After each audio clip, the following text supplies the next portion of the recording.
তারেক জিয়া ক্ষমতা গ্রহণের সাথে সাথে দেশে একটা বিশৃঙ্খলা ঘটতে পারে। তবে হ্যাঁ, জামাত কোঅপারেট করছে, জামাতের সক্ষমতার ফলে, শিবিরের সহযোগিতার ফলে, এনসিপির কোঅপারেশনের ফলে হয়তো বা পরিস্থিতি উন্নতি হতে পারে, কিন্তু স্বাভাবিক যা দেখছি অঘটন করতে পারে, এটা একটা অশনি সংকেত এবং আমরা সতর্ক করে দিচ্ছি। দর্শক, এখানে সেনাপ্রধানের একটা ঘোষণায় এই শঙ্কা তৈরি হয়েছে। দেখেন, হ্যাঁ, এটা আমি বিশ্বাস করি এবং ইটস ট্রু, সবাইকে বিশ্বাস করতে হবে যে দেশে আওয়ামী লীগ নাই মানে এটা একটা সুন্দর বাংলাদেশ। বাংলাদেশের সমস্যার সমাধান 80% হয়ে গেছে আওয়ামী লীগ না থাকার কারণে। আপনি চিন্তা করেন আওয়ামী লীগ এখন থাকলে কি একটা অবস্থা হতো। বাংলাদেশের জনগণ সত্যকে পছন্দ করে নাই, বাংলাদেশের জনগণ শৃঙ্খলাকে পছন্দ করে নাই, ন্যায্যতাকে পছন্দ করে নাই, সুবিচারকে পছন্দ করে নাই। বিএনপি জিতেছে, দেখুন তাহলে হেরেছে কে? জামাত জোট। বিএনপি একটা রাজনৈতিক দল, সেখানে জিতেছে। জামাতও একটা রাজনৈতিক দল, তারাও একটা জোট করে জিতেছে। এখন আমি একটা কথা আপনাদেরকে যদি আমি ব্যাখ্যা করতে চাই, আমি যদি বলি জামাত পরাজয় বরণ করেছে নির্বাচনে, আমি এটা বলতে পারি জামাত ঠকেছে। জামাত পরিকল্পনায় তাদের মুনশিয়ানা দেখাতে পারে নাই, পরিকল্পনা এক্সিকিউশনে তারা কোনো মুনশিয়ানা দেখাতে পারে না। ইলেকশন তো শেষ, জামাত ইসলাম কি পাইছে, বিএনপি কি পাইছে, এগুলো সব আপনারা জানেন। আমরা অনেক ভিডিও বানাইতেছি, কিন্তু একটা হিসাব যদি আপনারা সবাই করেন, এই ইলেকশনে কার সবচেয়ে বেশি লাভ হইলো, মানে কোন দলের সবচেয়ে বেশি লাভ হইলো? আমি বলবো সবচেয়ে বেশি লাভ হয়েছে বিএনপির। কেমন করে আমি একটু বুঝাই দিই। বিএনপি তো প্রচুর সিট পাইয়া, মানে ভূমিদোষ বিজয় পাইয়া সরকার গঠন করতেছে, কিন্তু এই ঘটনাগুলো কিন্তু নাও করতে পারতো, অন্য কিছুও করতে পারতো। আমি শেষে মেটিকুলাস ডিজাইন, তারপরে আপনার ডিপ স্টেট, এগুলোর কথা বাদ দিলাম। আমি একটা পরিষ্কার হিসাব করলাম গত 2 দিন যাবত, যাতে করে কার লাভ হইলো, কার লাভ হইলো। এই যে কারণ জামাত ইসলাম বিরোধী দল হবার পরে এমন একটি সিদ্ধান্ত নিয়েছে এবং তারা এমন একটি ফর্মুলা হাজির করেছে যে বিষয়টি জানার সাথে সাথে যারা সরকারি দলের অর্থাৎ বাংলাদেশ জাতীয়তাবাদী দল বিএনপির বিভিন্ন পর্যায়ের মন্ত্রী হবেন তাদের কপালে ভাঁজ পড়ে গেছে। কি সেই বিষয়টি? আর আওয়ামী লীগ থাকা অবস্থায় জামাত শিবির বিরোধী মতের কতটা কি কঠিন অবস্থা ছিল। আপনারা সবাই যে হত্যাযোগ্য, মন খুলে কেউ কথা বলতে পারতেন না। আর এখন আপনারা রাজনীতি করেছেন, এমপি হয়েছেন প্রায় 80 জন সংরক্ষিত এবং উচ্চকক্ষ মিলে আপনাদের অনেক 150 প্লাস এমপি হবে। এটা বিরাট কিছু। এটা আওয়ামী লীগ না থাকার কারণে হয়েছে। এবং বিএনপির লোকজন শুধু বিএনপির মাধ্যমে হত্যাকাণ্ডে শিকার। আওয়ামী লীগ থাকলে বুঝতেন কত ধানে কত চাল। এই যে ইচ্ছা মতো চান্দাবাজি করেন, আওয়ামী লীগ থাকলে আপনারা এর অর্ধেকও খেতে পারতেন না, ভাগ দেওয়া লাগতো। আওয়ামী লীগ নাই মানে সবার 80% সমস্যার সমাধান হয়ে গেছে। কিন্তু তারপরে বিএনপির লোকজন, দেখেন এখানে আমি এখন তারেক রহমানকে ধন্যবাদ দিব, কারণ তিনি স্ট্রিক্ট হয়েছেন এবং বিএনপির একদম প্রত্যেকটা ইউনিটের কাছে বার্তা পৌঁছে দিয়েছেন যে ব্যবস্থা নিতে হবে। জামাত, এনসিপি বা এগুলোর উপর অন্যায়ভাবে যদি কেউ হাত দেয় তাদের কাউকে ছাড় দেওয়া যাবে না, সাংগঠনিক ব্যবস্থা নিতে হবে এবং শপথ গ্রহণ করার পর থেকে নাকি পুলিশ ধরে নেবে, যারা জামাত শিবিরের উপর হামলা করছে তাদেরকে পুলিশ ধরে নেবে। এটা তারেক রহমান আশ্বাস দিয়েছেন। হ্যাঁ, এটা একটা সুখবর। কিন্তু বিএনপির দেখেন এখানে বিএনপি অধিকাংশ ভোট পেয়ে ক্ষমতা এসেছে, ইটস ট্রু, কিন্তু শিক্ষিত, মার্জিত এবং উচ্চশিক্ষিত তরুণ ভোটাররা কিন্তু অ্যাবসলিউটলি পেয়েছে জামাত, এনসিপি। বাংলাদেশের অধিকাংশ মানুষ, একটা বিরাট অংশ জনগোষ্ঠীর প্রান্তিক, যারা লেখাপড়া করে না বা জানে না, অশিক্ষিত, একদম অতি সাধারণ কৃষক, শ্রমিক, এই শ্রেণীটা সমর্থনে বিএনপি এগিয়ে গেছে এবং আওয়ামী লীগের সমর্থনে এগিয়ে গেছে। ওভারঅল বিএনপি শক্তি কিন্তু জামাতের চাইতে 1% হলেও কম, এটা আপনাকে বিশ্বাস করতে হবে। এখন এই যে বিএনপির ভোটারদের একটা অংশ আওয়ামী লীগ, আবার একটা অংশ একদম অশিক্ষিত। হ্যাঁ, তাদের এজেন্সিকে আমরা রেসপেক্ট করি, অশিক্ষিত শিক্ষিত সবার ভোটের মূল্য সমান। কিন্তু ওই যে যারা রাজনীতি করে, আপনি যদি গ্রামে দেখেন বিএনপি করে কারা, বিভিন্ন জায়গায় মাস্তানি করে কারা, দেখবেন যে এদের কোনো শিক্ষা নেই, একদম আন্ডার মেট্রিক, এবং গাজার ব্যবসা করে, ইয়াবার ব্যবসা করে, একদম এক নিকৃষ্ট পর্যায়ে। এই লোকগুলো এরা তারেক রহমানের কল্যাণ বোঝে না। এটা বিএনপির সাংগঠনিক স্বার্থ, বিএনপির ইমেজ, বিএনপির ভালো, যে তারেক জেগে দেশে থাকতে হবে, দেশ চালাতে হবে, মেয়াদ পূর্ণ করতে হবে, দেশের উন্নয়ন করতে হবে, এইসব কনসার্ন তাদের মধ্যে নাই, কারণ তারা তো অশিক্ষিত, মাদক ব্যবসায়ী। এরা হচ্ছে বিএনপির এখন লোকাল পর্যায়ের নেতা। এই জন্য এরা তারেক রহমানের কথা তো শুনবে না, এরা বিশৃঙ্খলা করবেই। এখন এদেরকে তারেক রহমান এদের বিরুদ্ধে ব্যবস্থা নিতে বাধ্য হবেন, এদেরকে পুলিশ দিয়ে ধরাবেন, এমনকি প্রয়োজন হতে পারে অপারেশন স্ক্রিন হার্ট টাইপের একটা অপারেশন চালানো, সব অপরাধীদের নির্মূল করা হবে। কোনো চান্দাবাজ, ধান্দাবাজ, মাদক ব্যবসায়ী থাকবে না। বিএনপি, আমি তো চিনি, দেশের বিভিন্ন জায়গায় চিনি যে মাদক ব্যবসায়ীরা সব বিএনপি করে। আরে ভাই, আপনার মাদক ব্যবসা তারেক রহমান ছুটেই দেবে, আপনি ওয়েট করেন যান। আমি দায়িত্ব নিয়ে বলছি, তারেক রহমান সরকার আপনার মাদক ব্যবসা পিছন থেকে ঢুকিয়ে দিবে, আপনি পারবেন না এটা করতে, আপনার ছাত্রগিরি চলবে না। এই জায়গায় যেহেতু বিএনপির, আওয়ামী লীগের নেতৃত্বের একটা বড় অংশ ছিল শিক্ষিত, অর্থাৎ শিক্ষিত লোক দলের স্বার্থ, শেখ হাসিনার স্বার্থ এটা বুঝতো, অনেকে নিজেকে নিয়ন্ত্রণ করতে পারতো। আর জামাতের, এনসিপি সবাই শিক্ষিত, উচ্চশিক্ষিত। আর বিএনপির হচ্ছে যারা এই অপকর্ম করে এরা অশিক্ষিত। এরা বিএনপি, তারেক রহমান এগুলো বোঝে না, তাদের স্বার্থ বোঝে না। যার ফলে তারেক রহমান ক্ষমতা গ্রহণের পর তারা বেপরোয়া হয়ে উঠতে পারে, সম্ভাবনা রয়েছে। বিএনপি সাংগঠনিক অ্যাকশনে যে কাজ হয় না, এটা তো আমরা জুলাই আগস্টে দেখেছি, জুলাই আগস্টের পর থেকে, 24 আগস্টের পর থেকে। কারণ বহিষ্কৃত হয়ে তারা চাঁদাবাজি করে, আর বহিষ্কারকে কেউ ভয় পায় না। তো এখন তারেক রহমান যেটা আমাদেরকে জানিয়েছেন, জামাতকে জানিয়েছে যে তার যে রাষ্ট্রশক্তি এটা ব্যবহার করবেন এই বিএনপির অপরাধীদের দমন করার ক্ষেত্রে, অপরাধীদের ক্ষেত্রে কোনো দলীয় বিবেচনায় ছাড় দেওয়া হবে না। এটা ঠিক, কিন্তু তারপরও দেখেন পুলিশ যে কি খারাপ এটা আমি আপনি সবাই জানি। পুলিশের চাইতে নিকৃষ্ট কোনো জাত হয় না, ওরা জাত খারাপ। হ্যাঁ, এদের প্রয়োজন, পুলিশ ছাড়া একটা দেশ চলতে পারে না, একটা সমাজ চলতে পারে না, কিন্তু ওরা আসলে চরম খারাপ, ওদের খাসলত মারাত্মক খারাপ। এদের চাইতে কোনো আনস্মার্ট প্রফেশন হয় না এটা। এই জন্য যারা মোটামুটি ভদ্র এরা এইসব চাকরি করতে চায় না একটা। আর ভদ্র ঘরের মেয়েদের এখন পুলিশের কাছে বিয়ে দিতে চায় না। এরকম আমি দেখেছি পুলিশ বিসিএস পুলিশ হলো শেষরা, বেশিরভাগই হচ্ছে এই টাইপের, এরা নির্লজ্জ দালাল হয়। এবং এই সিস্টেমটা যেহেতু একটা করাপ্টেড এবং কলুষিত, এখানে ভালো থাকা কঠিন। এটা একটু হ্যাঁ, সিভিল অ্যাডমিন মানে অ্যাডমিন ক্যাডার যেটা, এটা অনেকের পছন্দ, স্মার্ট, এখানে ভালো থাকা যায় আছে, কিন্তু পুলিশ জগৎটা খারাপ। তো এই পুলিশের মাধ্যমে তারেক রহমান বিএনপি সন্ত্রাসীদের কতটুকু দমন করতে পারবেন? হ্যাঁ, পারলেও সময় লাগবে যথেষ্ট, এবং সেই সময়ের মধ্যে কিনা অঘটন একটা ঘটে যায়, মসনদ দিয়ে ক্ষমতা নিয়ে টানাটানি শুরু হয়ে যায় কোনো আকাম টাকামের কারণে। যার ফলে এখানে প্রয়োজন সেনাবাহিনী যদি কিছুদিন মাঠে দায়িত্ব পালন করে, তাহলে পরিস্থিতি নিয়ন্ত্রণ করা তাদের পক্ষে সম্ভব। বিএনপির সন্ত্রাসী যে দলের সন্ত্রাসী হোক, একদম সাইজ করা সম্ভব। এই বাস্তবতার নিরিখে আজকের এই আলোচনা, যেখানে সেনাপ্রধান বলছেন সেনাবাহিনী, দেখেন খবরটা একটু বলি, ত্রয়োদশ জাতীয় সংসদ নির্বাচন শেষে মঙ্গলবার নতুন সরকার শপথ নিতে পারে, এরপর সেনাবাহিনী ব্যারাকে ফিরে যাবে, এটা জানে। মানে কি, নতুন সরকার শপথ নিলে কি আইন শৃঙ্খলা পরিস্থিতি ঠিক হয়ে যাবে? থানা পুলিশ একদম কার্যকর হয়ে যাবে এবার? এরা তো আগেও যায়, এখনো তা। এদের উপর, এই থানা পুলিশ, এদের উপর আস্থা রাখা যায় না। তারেক রহমান নিজে বিব্রত হবেন যে পুলিশ যেতে পারছেন না, দেশ চালাতে পারে না, অযোগ্য। দুদিনবার এটা আমরা বলতে বাধ্য হবো। এই জন্য সেনাবাহিনীকে প্রয়োজন। সেনাবাহিনী যদিও ইউনূস সরকারের প্রথম দিকে কিছুটা ভূমিকা পালন করেছিল, কিন্তু এক পর্যায়ে চাঁদাবাজি, অন্যায় অপরাধের বিরুদ্ধে কোনো ব্যবস্থা নেয়নি। পুরো টাইম ম্যাজিস্ট্রেসি পাওয়ার নিয়ে মাঠে ছিল, কিন্তু তারা কোনো ব্যবস্থা নেয়নি। কিন্তু এখন আমি মনে করি, যেহেতু নির্বাচন হয়েছে, দেশের বৃহত্তর সাথে তারেক রহমান যদি কাজে লাগান, যে সেনাবাহিনীকে ম্যাজিস্ট্রেসি পাওয়ার দিয়ে মাঠে রাখেন, তাহলে বিএনপি সন্ত্রাসী, চাঁদাবাজি এগুলো দমন হবে এবং তারেক রহমান ইমেজ বৃদ্ধি পাবে, এবং তিনি সুন্দরভাবে দেশ চালাতে পারবেন। তার যে স্বপ্ন, বেকারত্ব মুক্ত একটা সমৃদ্ধ বাংলাদেশ গড়া, এটা করতে পারবেন। নইলে ওই তিনি যে ভালো কাজ করবেন, ওগুলো নষ্ট করে দিবেন এই ছাত্রী সন্ত্রাসীরা। বিএনপি পুলিশ তো এদের কাছ থেকে আর উল্টো ঘুষ খাবে, পুলিশ ওদেরকে ভয় পায়। আমি তো জানি যে পুলিশ কি ধনচা। বিএনপির একজন স্যাস্তারা নেতা যদি ধমক দেয়, পুলিশ ভয় পায়, কিন্তু সেনাবাহিনী, আপনার এমপি কে ওরা ভয় পাবে না। এই জন্য এই সেনাবাহিনী ব্যারাকে ফিরে যাবে, তারা মাঠে থাকবে না, এতে অঘটন ঘটতে পারে। তারেক রহমানের উচিত সেনাবাহিনীকে ম্যাজিস্ট্রেসি পাওয়ার দিয়ে কমপক্ষে 6 মাসের জন্য মাঠে রাখা, তো পুরো পরিস্থিতি ঠান্ডা করে দাও। এই ইউনূসকে যেভাবে কোঅপারেশন থেকে দূরে ছিল সেনাবাহিনী, সেরকম না, ম্যাজিস্ট্রেসি পাওয়ার কাজে লাগাও। প্রত্যেকটা এলাকায় ক্যাম্প থাকবে, এবং জনগণ ভুক্তভোগী হলে, জামাত, এনসিপি যে কেউ ভুক্তভোগী হলে সেনাবাহিনীর কাছে বিচার দেবে, সেনাবাহিনী এসে বিচার করবে, দেখবেন পুরো পরিস্থিতি ঠান্ডা হয়ে গেছে। এছাড়া পরিস্থিতির উন্নতি হবে না, অঘটন ঘটবে। বাংলাদেশের জনগণ সত্যকে পছন্দ করে নাই, বাংলাদেশের জনগণ শৃঙ্খলাকে পছন্দ করে নাই, ন্যায্যতাকে পছন্দ করে নাই, কুবিচারকে পছন্দ করে নাই। বিএনপি জিতেছে, এখন তাহলে হেরেছে কে? জামাত জোট। বিএনপি একটা রাজনৈতিক দল, সেখানে জিতেছে। জামাতও একটা রাজনৈতিক দল, তারাও একটা জোট করে জিতেছে। এখন আমি একটা কথা আপনাদেরকে যদি আমি ব্যাখ্যা করতে চাই, আমি যদি বলি জামাত পরাজয় বরণ করেছে নির্বাচনে, আমি এটা বলতে পারি জামাত ঠকেছে। জামাত পরিকল্পনায় তাদের মুনশিয়ানা দেখাতে পারে নাই, পরিকল্পনা এক্সিকিউশনে তারা কোনো মুনশিয়ানা দেখাতে পারে না, তাদের সক্ষমতা তারা দেখাতে পারে নাই, তো আমি বলতে পারি জামাত ঠকেছে। কিন্তু আসলে ঠকেছে কে? অর্থাৎ বাংলাদেশের জনগণ সত্যকে পছন্দ করে নাই, বাংলাদেশের জনগণ শৃঙ্খলাকে পছন্দ করে নাই, ন্যায্যতাকে পছন্দ করে নাই, কুবিচারকে পছন্দ করে নাই, দেশপ্রেমকে পছন্দ করে নাই। এটাই বাস্তবতা। তাইলে আধুনিক বিশ্বে অথবা ন্যায়, নীতিবান, সুশৃঙ্খল একটা ব্যক্তি জীবনে আপনাকে তো এটা মেনে নিতে পারবেন না যে সত্য ঠকে গেছে, শৃঙ্খলা বোধ হেরে গেছে, সুবিচার দুর্নীতির দ্বারা, সুবিচার অবিচারের দ্বারা রিপ্লেস হয়েছে, দেশদ্রোহিতা দেশপ্রেমকে রিপ্লেস করেছে। এটা তো মেনে নেওয়া যায় না, মেনে নেওয়া যায় না। কিন্তু বাস্তবতা আমাদেরকে কি শিখাচ্ছে? আমরা মেনে নিচ্ছি। দর্শক শ্রোতা, আমার কাছে, আমি একটা ল ফার্ম রান করি, আমার কাছে লোকজন এসে মাঝে মাঝে বলে, ভাই ভালো মানুষ নাই। আমি ঘুরে জিজ্ঞাসা করি, ভাই আপনি নিজে ভালো মানুষ? আপনি নিজেই তো ভালো মানুষ না, আপনি ভালো মানুষ খুঁজতেছেন।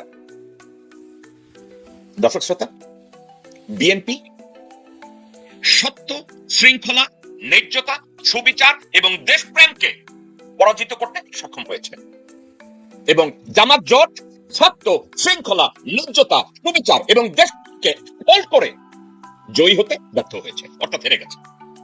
আজকের এটা নিয়ে আলোচনা করব। আমার কথাটার বিশ্লেষণকে আপনারা যেদিকেই নেন একটু মাথার ভিতরে চিন্তা করেন।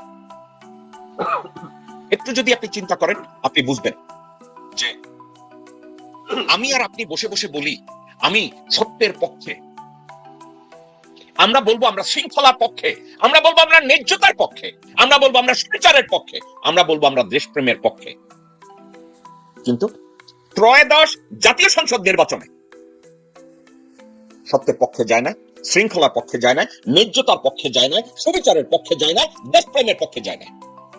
এবার the last one, BNP Bangladesh জাতীয়তাবাদী দল যোগ্যতা ভিত্তিক বিচারে, অভিজ্ঞতার আলোকে, সুবিচারের আলোকে, ন্যায় নীতির আলোকে, ইমানের আলোকে তারা জিতে নেয়। কিন্তু তারা জিতেছে কিভাবে? জিতেছে কূটকৌশলে জিতেছে, দেশদ্রোহিতায় জিতেছে, চাঁদাবাজিতে জিতেছে, দখলবাজিতে জিতেছে, বেইমানিতে জিতেছে। ইলেকশন তো শেষ, জামাত ইসলাম কি পাইছে, বিএনপি কি পাইছে, এগুলো সব আপনারা জানেন। আমরা অনেক ভিডিও বানাইতেছি, কিন্তু একটা হিসাব যদি আপনারা সবাই করেন, এই ইলেকশনে কার সবচেয়ে বেশি লাভ হইলো, মানে কোন দলের সবচেয়ে বেশি লাভ হইলো? আমি বলবো সবচেয়ে বেশি লাভ হয়েছে বিএনপির। কেমন করে আমি একটু বুঝাই দিই। বিএনপি তো প্রচুর সিট পাইয়া, মানে ভূমিদোষ বিজয় পাইয়া সরকার গঠন করতেছে, কিন্তু এই ঘটনাটা কিন্তু নাও করতে পারতো, অন্য কিছুও করতে পারতো।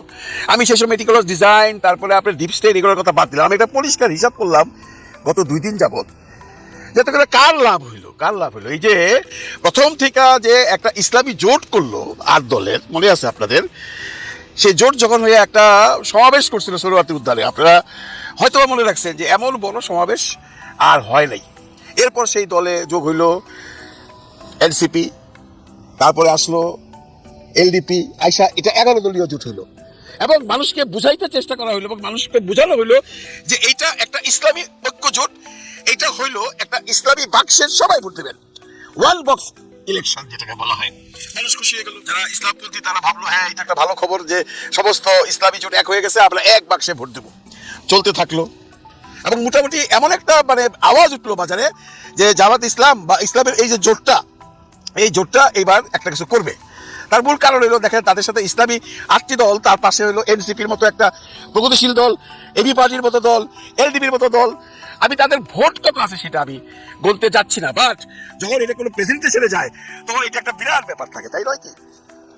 তো এনিওয়ে শুরু হইলো, হঠাৎ করে মাঝখানে আমরা শুনলাম ইলেকশনের কয়েকদিন আগেই যে ইসলামী ঐক্য জোট মানে হাত পাখা চরবরের পীর সাহেবের দল তাদের সাথে থাকবে না। বাংলাদেশের সমস্ত ধর্মপ্রাণ মুসলমানরা একটা ধাক্কা খেল। সবাই ভাবলো যে আমরা প্ল্যান করলাম আমরা এক বাক্সে ভোট দিব, এখন আবার তারা আলাদা হয়ে যেতেছে। অনেকেই বিভিন্ন মহল থেকে চেষ্টা করলো এই ঐক্য জোটটাকে ঠিক রাখতে, এই ঐক্য জোটটা যেন জোট হিসাবে থাকে, তাহলে একটা বিরাট কিছু হবে বাংলাদেশের রাজনীতিতে। হইল না, সিট ভাগাভাগি নিয়ে, সিটের আসন বন্টন নিয়ে হইল না। শেষ পর্যন্ত ইসলামী ঐক্য জোট চরবরের পীর সাহেব চলে গেল এবং শোনা যাচ্ছে ওইখান থেকে মামুনুল হক সাহেবকেও নিয়ে যাওয়ার চেষ্টা হয়েছিল, উনি যান নাই। রয়ে গেল 10 দল। ইলেকশন হয়ে গেল। ইলেকশন হয়ে যাওয়ার পর আজকে যে প্রেক্ষাপট, তাতে করে ইলেকশনে কি রেজাল্ট হইল? এই যে ইসলামী ঐক্য জোট চলে গেল, জামাত ইসলাম 228টা সিটে আপনার নমিনেশন দিয়া 68টা সিট পাইছে। আর ইসলামী ঐক্য জোট 259টা, মানে জামাত ইসলামের চেয়ে অনেক বেশি দিয়া একটা সিট পাইছে। তো লাভ হলো ইসলামী ঐক্য জোটের। হ্যাঁ, যদিও ইসলামী ঐক্য জোটের মৌলানা ফয়জুল করিম সাহেব একটা অনুষ্ঠানে দেখলাম বলতেছিল, হ্যাঁ আমরা জামাতের সাথে থাকলে আরো সিট পেতাম। অবশ্যই পাইতেন। আজকে যদি জামাত থাকতো আপনাদের সাথে, বা আপনারা যদি থাকতেন ইসলামী ঐক্য জোট এবং জামাতের যে 11 দল হয়েছিল, সেইটা হইলে আজকে জামাত আরো 50টা সিট বেশি পাইতো এবং আপনারা আরো 10টা-15টা সিট পাইতেন বেশি। হয়তো একটা পাইছেন, মিনিমাম 15টা পাইতেন। এই হিসাবটা যদি আপনারা যে কেউ যে কোনোভাবে যে কোনো ভোট কেন্দ্রের যে কোনো ভোট গণনা করে যদি এরা কত পাইছে, এরা কত পাইছে, এরা কত পাইছে হিসাব করেন, আপনারা উত্তর পাওয়া যাবে। আমি সুন্দর একটা ছোট্ট এক্সাম্পল দিই। বরিশাল 6 দিয়া, বরিশাল 6 মুফতি ফয়জুল করিম সাহেব পাস করতে পারে নাই। ওইখানে বিএনপি ভোট পাইছে 81,087 ভোট, আর জামাত ইসলাম পাইছে 54,533 ভোট এবং ইসলামী ঐক্যজোট পেয়েছে 28,823 ভোট। আপনি যদি যোগ করেন তাহলে বিএনপির 81,087 চেয়ে আরো 1,500 বেশি ভোট। এরকম ঘটনা বাংলাদেশের অনেক জায়গায় হয়েছে বন্ধুরা। আপনারা জানেন যে বাংলাদেশে এবার যে ভোট হইলো, বিএনপি কত পার্সেন্ট ভোট পাইছে আর এই জামাত ইসলাম কত পার্সেন্ট ভোট পাইছে আপনারা জানেন সেটা? আমি আপনাদেরকে ক্যালকুলেশন করে দিতেছি। বিএনপি 46 দশমিক সামথিং ভোট পাইছে, জামাত 43 দশমিক ভোট পাইছে, আর ইসলামিক জোট 8.9 ভোট পাইছে। এরপরে তো আমি ওই কি বলে এনসিপি বাদ দিলাম 3 দশমিক সামথিং। আপনি সবগুলো যোগ করেন তাহলে বিএনপি 47 হলে তারা থাকতো 53-54। এই যে আপনাদের বরিশালের একটা হিসাব দিলাম, দেখেন ওইখানে ফয়জুল করিম সাহেব 2টা সিটে লড়ছে, একটাতেও পাস করতে পারে না, এবং তার প্রতি সম্মান দেখাইয়া জামাত ইসলাম তাদের একটা প্রার্থী ওখান থেকে উঠাই নিয়ে গেছে, তারপরে উনি পাস করতে পারে নাই। কেন পাস করতে পারে নাই? কারণ ইসলামী ভোট যেগুলো আছে না, যারা ভোট দানকারী তাদের অনেকের মন ভেঙে গেছে ভাই। অনেকে এমন কথা বলছে, দূর নিজেদের মধ্যে কাউ করে ভোট দেবো না, অন্য জায়গায় ভোট দিয়ে দেবো, এবং অন্য জায়গায় দিচ্ছে বিএনপিকে ভোট, এমন প্রবল আছে। আমি বাংলাদেশে একখানে কথা বলতেছিলাম, এটা হলো যখন ভাগাভাগি হয় নাই তার আগে আমাদের মমিন শিখের এক লোকের সাথে কথা বলতেছিলাম। উনি বললো যে লেখা রাখেন এইবার আর বিএনপি আসতে পারবে না, এই জোটই আসবে। তারপরে যখন ভাইয়া গেল তার সাথে কথা বললাম, উনি দেখলাম ওনারও মন ভেঙে গেছে। উনি আমাকে এমন কথা বলছে, সারা ভোটই দিতে যাবো না। এত কষ্ট করে বাংলাদেশের ইসলামী সমমনা মানুষগুলো, ইসলামী সমমনা দলগুলাকে এক করলো, মানে এক বাক্সে ভোট দেবে বলে আমাদেরকে বললো, আমরা প্রিপারেশন নিলাম। এখন নিজেরা সিট নিয়ে গন্ডগোল করে আলাদা হয়ে গেল, লাভ হইল কার? দেখেন আজকে এই জুলাই সনদ পাশ হওয়ার পর উচ্চ কক্ষ হচ্ছে, উচ্চ কক্ষে বিএনপি আজকে যে ভোট পাইছে উচ্চ কক্ষে সে সংখ্যাগরিষ্ঠতা আছে, কিন্তু জামাতের 43 আর এই ইসলামী আন্দোলনের 8, ঠিক আছে, 43-এর 8 হলো 51, আর ধরেন 3 হইলো আপনার এনসিপির, তাহলে কত হইলো? 54% ভোট নিয়ে তারা উচ্চ কক্ষে যাইতো। বিএনপি তখন সেখানে দ্বিতীয় দল হিসেবে থাকতো, হইল না। এখন আর পারবে না, কারণ এখন যা ভোট আছে, এখন যা সংখ্যা আছে, তাতে বিএনপি তো নিম্ন কক্ষেও সংখ্যাগরিষ্ঠ, উচ্চ কক্ষেও তারা সংখ্যাগরিষ্ঠ। এই সর্বনাশটা করছে যে, তাকে আল্লাহ ক্ষমা করবে না। আমি আপনারা লিখে রাখেন, সে রিজাল্ট এই দুনিয়াতেই পাবে। কারণ এত বড় একটা সম্ভাবনাময় ইলেকশনে কি একটা অঘটন তারা ঘটাই দিল। 2টা সিটের জন্য আজকে ফয়জুল করিম সাহেব নিজেও সিট পাইল না, ওনার দল থেকে বরগুলার থেকে একখান সিট পাইছে ভাই, একখান সিট পাইছে। চিন্তা করেন, তাও এটা তার জীবনের প্রথম। উনি কি একবার ভাবলো না, উনি যদি ইসলামী এই দলটার মধ্যে থাকতো তাহলে আজকে মিনিমাম হলে 10 থেকে 15টা সিট পাইতো। একটা মজার ব্যাপার হলো, এইবারের যে ইলেকশন, বিএনপি আর জামাতের মধ্যে ডিফারেন্স মাত্র 4% ভোট। কোথাও কিন্তু বিএনপি জামাতকে বিপুল পরিমাণে ভোটে ফিল করাইতে পারে নাই। আপনারা দেখেন, ইভেন কি ঢাকায় 17 তারেক রহমান সাহেবের মতো যে সম্ভাব্য প্রধানমন্ত্রী, জিয়াউর রহমান সাহেবের ছেলে, বেগম খালেদা ম্যাডামের ছেলে, ভারপ্রাপ্ত চেয়ারম্যান ডক্টর খালিদুজ্জামানের সাথে মাত্র 6-7 হাজার ভোটের ডিফারেন্স। এটা কি আলামত দেয়? এইখানেই খালিদুজ্জামানের এইখানেই যদি আজকে জোর থাকতো, তাহলে কোনোদিন তারেক রহমান সাহেব পাস করতো না। কারণ ইসলামী ঐক্যজোটের ভোটগুলো তখন আসতো, এবং যে ভোটাররা মনোকষ্ট নিয়ে এই দল থেকে সরে গেছে, তারা অন্য জায়গায় ভোট দিছে, তারা অন্য জায়গায় ভোট দিত না ভাই, তারা এইখানেই দিত। কে কাকে বুঝাবে? আজকে কপাল চাপড়ে কোনো লাভ নাই। জামাত চেষ্টা করছে বহুত, আমরা নিজেরাও চেষ্টা করছি বিভিন্ন ব্লগের মাধ্যমে যেন জোটটা থাকে। বাংলাদেশের মানুষও দোয়া করছে, কিন্তু ফয়জুল করিম সাহেবের বা তার ভাইয়ের মানে গোয়ার তবির জন্য, ওনারা গোয়ার তবির জন্য আজকে নিজেরা তো লস করলো, জামাতকেও লস করাইলো, মাঝখানে লাভ করাই দিল বিএনপিকে। আজকে বিএনপি 213টা সিট পাইনি ভাই। প্রশ্ন হলো না, হয়তো বিএনপি সংখ্যাগরিষ্ঠতা পাইতো, এই সংখ্যাগরিষ্ঠতা পাইতো না, 151-53 সিট পাইতো যদি এই দুই দল এক থাকতো। এটার পিছনে অনেক রকম মেটিকুলাস ডিজাইনও আছে। এখন অনেক কথা শোনা যাচ্ছে, আরো আপনারা অনেক কথা শুনবেন, এমন কথা আপনারা শুনবেন সময় আসলে, যে শুধুমাত্র সিটের জন্য এরা ভাগাভাগি করে নাই বা ভাইগা চলে যায় নাই। এখানে আরো অন্য রিজন ছিল, এখানে আরো অন্য ব্যাপার স্যাপার ছিল, যেগুলো ইন ফিউচার আপনারা জানতে পারবেন। তবে ফয়জুল করিম সাহেব এবং তার ভাইকে বলবো, রাজনীতি করলে মাথা গরম থাকলে হবে না। আপনারা নিজেরা গ্যাঞ্জাম করে বাংলাদেশের মানুষকে ডিসহার্টেন করলেন, বাংলাদেশের ধর্মপ্রাণ মুসলমানদেরকে বুঝাই দিলেন যে আমাদের মধ্যে কোনো ঐক্য নাই। ভালো হয় না এই কাজটা। এই সামান্য ভুলের জন্য আজকে পুরো রাজনৈতিক প্রেক্ষাপট পরিবর্তন হয়ে গেছে, ঘুরে গেছে। ভবিষ্যতে রাজনীতি করতে হইলে রাজনীতি শিখেন, মাথা গরম করে রাজনীতি হয় না। প্রয়োজনে মির্জা আব্বাস সাহেবের কাছে যান, তার কাছে যা রাজনীতি শিখেন, কেমন করে রাজনীতি করতে হয়। ভালো থাকবেন সবাই, ভালো রাখবেন সবাইকে। আল্লাহ হাফিজ। কারণ জামাত ইসলাম বিরোধী দল হবার পরে এমন একটি সিদ্ধান্ত নিয়েছে, এবং তারা এমন একটি ফর্মুলা হাজির করেছে, যে বিষয়টি জানার সাথে সাথে যারা সরকারি দলের অর্থাৎ বাংলাদেশ জাতীয়তাবাদী দল বিএনপির বিভিন্ন পর্যায়ের মন্ত্রী হবেন তাদের কপালে ভাঁজ পড়ে গেছে। কি সেই বিষয়টি, সেটিতে আসার আগে একটা অনুরোধ আপনাদের করতে চাই। এই যে আপনারা যারা আমার ভিডিও দেখছেন এবং এই নির্বাচনের পরে আপনারা প্রত্যেকেই লক্ষ্য করেছেন যে জামাত ইসলাম কেন তাদের এই পরাজয় এবং এই যে একটা মিডিয়া কু হলো, এখানে নির্বাচনের ফলাফলকে প্রভাবিত করা হলো, এটি কাদের দ্বারা? মিডিয়ার দ্বারা। এখানে অনেকেই আপনারা বলেছেন যে মিডিয়া নাই কেন, আপনারা জামাত ইসলামের লোকদের মিডিয়া নাই কেন।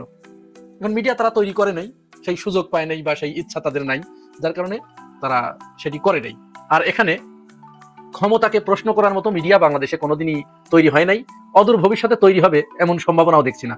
আমার ভিতরে এই উপলব্ধি হবার কারণে আমি আমার ক্ষুদ্র প্রয়াসে, আপনাদেরকে আগেও বলেছি, আমি একটি নতুন ইউটিউব চ্যানেল দিয়েই শুরু করি, নিজেদের কথাগুলো যাতে বলা যায়। সেখানে আমি এই যে চ্যানেলটি আপনারা এর আগেও শুনেছেন, আজাদির খবর, কিন্তু সেইভাবে রেসপন্স এখনো আমি পাচ্ছি না। তো আপনারা যেহেতু ওইখানে অভাব রয়েছে, সত্য এবং সুন্দরের পক্ষে কথা বলার অভাব রয়েছে, ক্ষমতাকে প্রশ্ন করার মতো মিডিয়ার অভাব রয়েছে, এই জায়গাটাতে আমি একটু কাজ করতে চাই।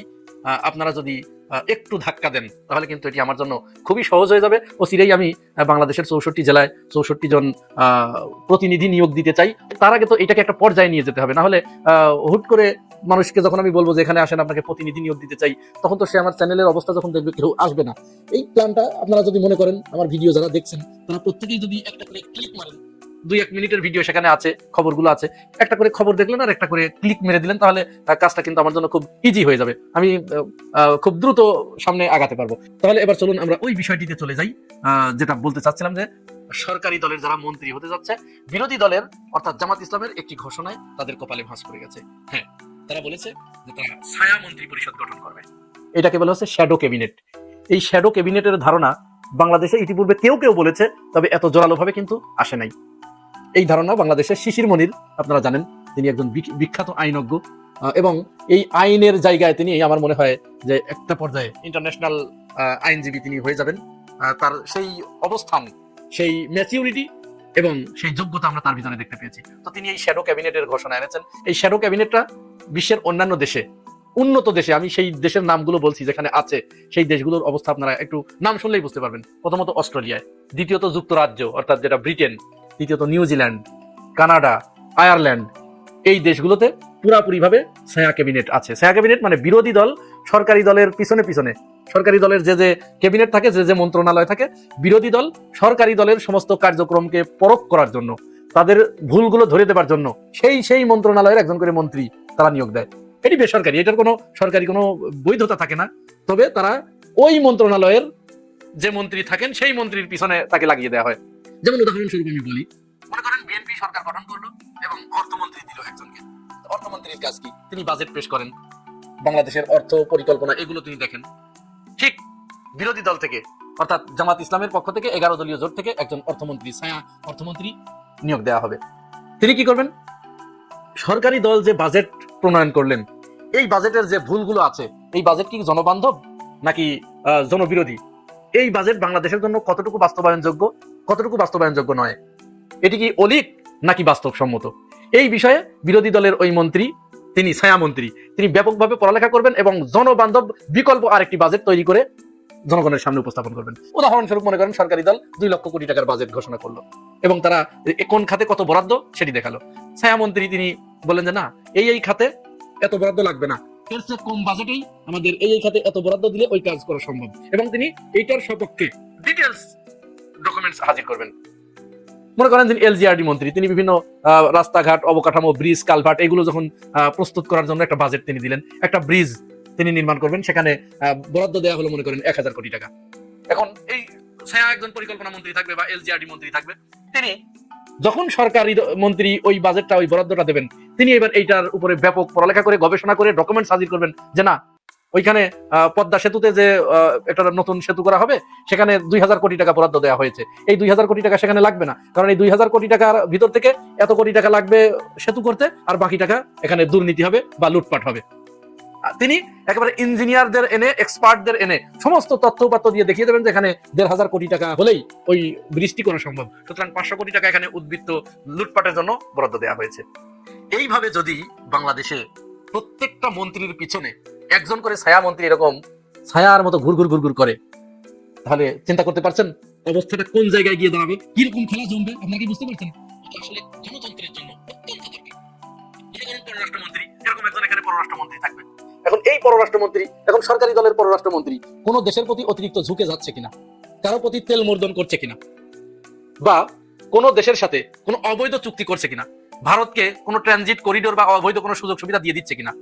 শ্যাডো ক্যাবিনেটে এরকম বিরোধী দলের একজন পররাষ্ট্রমন্ত্রী থাকবে। অনেক সময় সরকারি দল যে চুক্তিগুলো করে অন্যান্য দেশের সাথে অনেকটা জনগণকে জানতে দেয় না গোপনে, কিন্তু এই শ্যাডো ক্যাবিনেট থাকলে এই কাজ তারা আর করতে পারবে না। তখন এই বিরোধী দলের শ্যাডো পররাষ্ট্রমন্ত্রী কি করবে, ওই চুক্তিগুলো পুঙ্খানুপুঙ্খভাবে বিশ্লেষণ করবে এবং জনগণের সামনে সেটি হাজির করবে। জনগণকে তারা চোখে আঙ্গুল দিয়ে দেখিয়ে দেবে যে এই যে পররাষ্ট্রমন্ত্রী এই দেশের সাথে এই চুক্তিটি করেছে, এটি গোলামির চুক্তি। এই চুক্তির ফলে বাংলাদেশ কতটুকু লাভবান হচ্ছে বা কতটুকু লুজার হচ্ছে, এই বিষয়টি জনগণের সামনে একেবারে পরিষ্কার করে ধরে দেবে। এতে কি হবে, এই যে ছায়া মন্ত্রী তিনি যে সরকারি মন্ত্রীগুলোর সাথে সাথে এগিয়ে যাচ্ছেন, এখানে চমৎকার একটা খেলা কিন্তু লুকিয়ে আছে। বিরোধী দল সরকারি দলের মন্ত্রীর পিছনে পিছনে ঘুরতে ঘুরতে তিনি কিন্তু একই সাথে ওই বিষয়গুলোতে এক্সপার্ট হয়ে যাচ্ছেন, একেবারে মানে ক্ষমতায় যাওয়ার আগেই এক্সপার্ট হয়ে যাচ্ছেন। যেমন মনে করেন বিএনপি 30 সদস্যের মন্ত্রিসভা গঠন করার একটা চিন্তা ভাবনা করছে, তারেক রহমান ঘোষণা দিয়েছেন। এখন 30 সদস্যের মন্ত্রিসভা যদি থাকে, এখানেও বিরোধী দলের অর্থাৎ জামাত এবং এনসিপির 30 জন ছায়াকে মন্ত্রী থাকবে। তাহলে এই 30 জন কিন্তু ওনার পিছনে যেতে যেতে, ওনাকে অনুসরণ করতে করতে, ওনাকে গবেষণা করতে করতে, ওই সেক্টর গুলো নিয়ে ব্যাপক গবেষণা করতে করতে তার কিন্তু অটোমেটিক্যালি ওই জিনিসগুলো একেবারে নখদর্পণে চলে আসলো ক্ষমতায় আসার আগেই।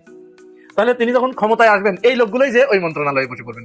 তাহলে আগে থেকেই বাস মানে ক্ষমতায় না এসেও মন্ত্রণালয়ের দায়িত্ব না পেয়েও তিনি মন্ত্রিত্বের পুরো অভিজ্ঞতা অর্জন করে ফেললেন। এখন এই বিরোধী দলের শ্যাডো মন্ত্রীরা, ছায়া মন্ত্রীরা যখন সরকারি দলের ওই মন্ত্রীদের পিছনে ঘুরঘুর করবে, বলেন ওদের চোখে ঘুম থাকবে?